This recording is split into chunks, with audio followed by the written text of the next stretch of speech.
ہم کسے کامیابی سمجھتے ہیں؟ جو زیادہ دولت مند ہے زیادہ کامیاب ہے، جس کی جائیداد زیادہ ہے زیادہ کامیاب ہے، جس کی تجارت بہت پھیلی ہوئی ہے زیادہ کامیاب ہے، جس کے پاس عہدہ بہت بڑا ہے زیادہ کامیاب ہے۔ یہی ہمارے کامیابی کی تصورات ہیں۔ ان تمام تصورات کی نفی ہے۔ کامیابی ان چیزوں سے متعلق ہے ہی نہیں۔ کامیابی تو ان چار چیزوں سے متعلق ہے: ایمان، عمل صالح، تواصی بالحق، تواصی بالصبر۔ یہ ہیں تو کامیابی ہے، یہ نہیں ہے تو کوئی کامیابی نہیں۔ آپ کو سلطنت عرضی مل جائے کوئی کامیابی نہیں، دنیا بھر کی نعمتیں مل جائے کوئی کامیابی نہیں، جب تک کہ یہ چار چیزیں موجود نہ ہوں: ایمان اور عمل صالح اور تواصی بالحق اور تواصی بالصبر۔ اور اگر یہ چار چیزیں حاصل ہوں تو چاہے کوئی آپ کو جانتا بھی نہ ہو، چاہے آپ کسی کٹیا میں رہتے ہو، کوئی محل نہ ہو آپ کے پاس، چاہے آپ کو روکھی سوکھی بھی مشکل سے ملتی ہو، آپ کامیاب ہیں۔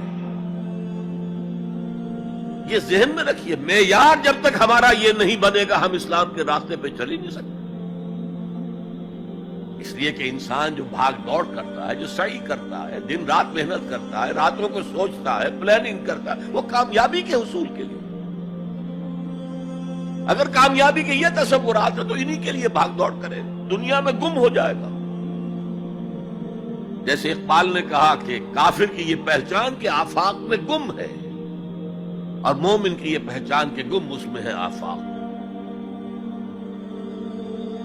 یہ معیار ہے در حقیقت، جیسے کہ حضور نے فرمایا صلی اللہ علیہ وسلم کہ بہت سے لوگ ایسے بھی ہوتے ہیں جو اگر کسی محفل میں جانا چاہیں تو بار نہ پا سکیں، انہیں اجازت ہی نہ ملے۔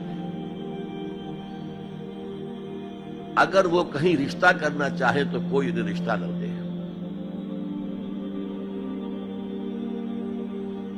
لیکن اللہ کی نگاہ میں ان کا وہ مقام ہوتا ہے کہ اگر وہ بھولے سے کسی بات پر قسم کھا لیں تب بھی اللہ ان کی قسم کی لاج رکھتا ہے۔ آپ سوچئے ابو ہریرہ کا کیا مقام تھا، ابو ذر کا کیا مقام تھا۔ حضور فرماتے ہیں صلی اللہ علیہ وسلم: من کان یسرہ ان ینظر الی زہد عیسیٰ فلینظر الی صاحب ابی ذر۔ جس شخص کو اس سے خوشی حاصل ہوتی ہو کہ حضرت عیسیٰ کا زہد اپنی آنکھوں سے دیکھے تو میرے اس ساتھی، میرے اس دوست ابو ذر کو دیکھ لے۔ یہ لوگ ہیں کامیاب ترین۔ حضرت علی کی جب شادی ہو رہی تھی حضرت فاطمہ سے رضی اللہ تعالی عنہما، ان کے پاس کوئی مکان نہیں تھا۔ ایک انصاری صحابی نے ایک حجرہ دیا ہے جس میں کہ وداع ہو کر حضرت فاطمہ گئی۔ کوئی گھر نہیں تھا، فقراء صحابہ میں سے تھے، مہر دینے کے لیے کچھ نہیں تھا۔ حضور نے پوچھا کچھ ہے علی تمہارے پاس مہر دینے کے لیے؟ اس کیا حضور کچھ نہیں میرے پاس۔ فرمایا تمہارے پاس وہ زرہ ہوتی تھی ایک؟ عرض کیا جی زرہ تو ہے، لیکن ظاہر بات ہے زرہ تو ہتھیار ہے، جنگ کے لیے ہے، جہاد فی سبیل اللہ کے لیے۔ آپ نے فرمایا جاؤ اسے بیچو یا گروی رکھو، اسے لے کر آؤ، مہر تو دینا ہے۔ کیا اس مفلسی کی وجہ سے حضرت علی ناکام انسان تھے؟ لیکن واقعہ یہ ہے کہ کامیابی کے اور ناکامی کے اس معیار پر ہمارا دل ٹھکتا ہے۔ دل ٹھک جائے تو کیا کہنے، زندگی میں انقلاب آ جائے۔ میں جو بات کہہ رہا ہوں دل گواہی دے گا کہ صحیح ہے، لیکن برا نہ مانے تو میں عرض کروں گا، قرآن مجید میں ایک آیت آئی ہے کہ اے محمد جو کچھ آپ کہہ رہے ہیں صلی اللہ علیہ وسلم کوئی بات لگتی تو ٹھیک ہے، ان نظن الا ظنا وما نحن بمستيقنين، گمان سا تو ہوتا ہے جو آپ کہہ رہے ہیں ٹھیک ہے، ہمیں یقین نہیں ہوتا۔ اور یقین جب تک نہیں ہوگا وہ آپ کی زندگی پر وہ اثر انداز نہیں ہو سکتا، وہ معیار۔ کہنے کو ہم کہتے ہیں ہمارا آخرت پر ایمان ہے، اور آخرت کی زندگی ابدی زندگی ہے، اور اصل زندگی آخرت کی زندگی ہے۔ وَإِنَّ دَارَ الْآخِرَةَ لَهِيَ الْحَيَوَانُ، لیکن ہماری بھاگ دوڑ، ہماری سعی و جہد، کہاں سے کہاں ہم جاتے ہیں اچھے کیریئرز کی تلاش میں۔ اب ایک ملک کے اندر بھی ادھر جاؤ ادھر جاؤ، ادھر جا کر کو تلاش کرو، ملک سے باہر بھی عرب ممالک میں جاؤ، یو اے ای میں جاؤ، امریکہ میں جاؤ، اور کتنی خبریں آتی، کتنے لوگ مرتے ہیں انلیگل امیگریشن کی وجہ سے، پورے پورے جہاز ڈوب جاتے ہیں۔ انلیگل امیگریشن کس چیز کی تلاش میں؟ کیا اللہ یہاں رازق نہیں ہے، رزق نہیں دے سکتا؟ لیکن یہ کامیابی کی زندگی جس میں چمک ہو دمک ہو، اقبال کہتے ہیں کہ خرد کو خیرہ کرتی ہے، عقل کو خیرہ کرتی ہے چمک تہذیب حاضر کی، یہ صناعی مگر جھوٹے نگوں کی ریزہ کاری ہے، یہ جھوٹے رزقوں کی ریزہ کاری ہے، کوئی اس کی حقیقت ہی نہیں۔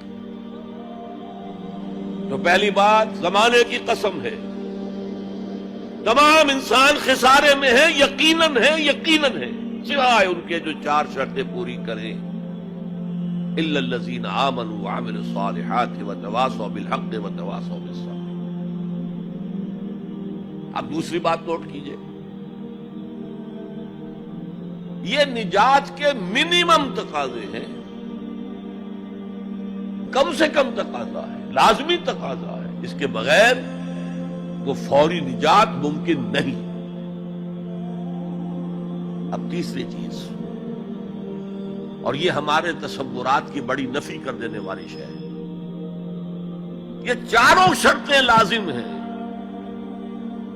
ہم سمجھ بیٹھے صرف ایمان سے نجات ہو جائے گی، اس سے بھی آگے ایمان ہو نہ ہو، ہم مسلمان ہیں، محمد کے امتی ہیں صلی اللہ علیہ وسلم، نجات تو ہو ہی جانی ہے۔ یہی تصورات ہیں کہ جنہوں نے ہمیں بے عمل کر دیا۔ جب بغیر کسی سعی کے، بغیر کسی محنت کے، بغیر کسی بھاگ دوڑ کے، بغیر کسی قربانی کے نجات حاصل ہو جائے تو کس کا دماغ خراب ہوا ہے کہ وہ محنتیں کرے، مشقتیں کرے، قربانیاں دے، اپنا خون دے، اپنا مال دے۔ لہذا یہ چاروں چیزیں لازم ہیں۔ یہ اللہ کا کلام ہے، یہ شاعری نہیں ہے، شاعری میں مبالغہ بھی ہو جاتا ہے۔ اللہ کا کلام ایک ایک حرف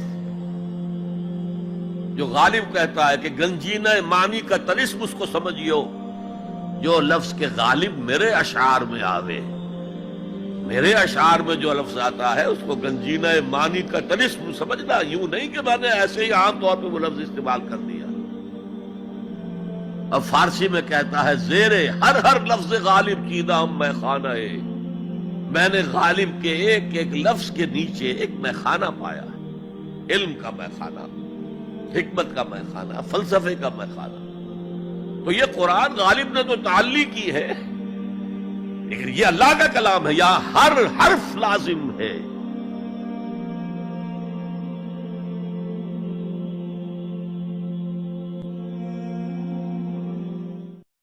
دین کی بات پھیلانا صدقہ جاریہ ہے، ثواب کی نیت سے ویڈیو کو شیئر ضرور کیجیے۔ جزاک اللہ۔